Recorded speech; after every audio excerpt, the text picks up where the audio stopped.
Hello' বন্ধু আপোনাৰ সকলোৱে কেনে আছে? আশা কৰোঁ আপোনাৰ সকলোৱে ভালে আছে। আছাম জিকে জেডি চেনেললৈ আপোনাক পুনৰ পৰা স্বাগতম জনাওঁ। যিহেতু আজি আপোনালোকৰ লৈ আহিছোঁ 10টা প্ৰশ্ন। আজি বলক প্ৰশ্নলৈ।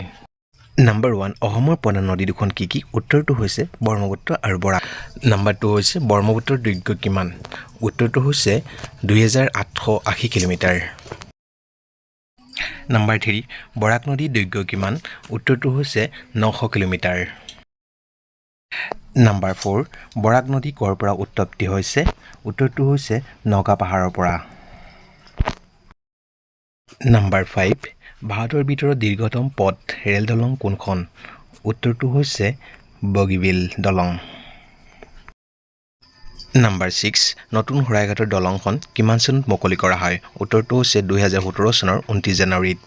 নাম্বাৰ 7, বগীবিল দলঙৰ দৈৰ্ঘ্য কিমান? উত্তৰটো হৈছে 4.95 কিলোমিটাৰ।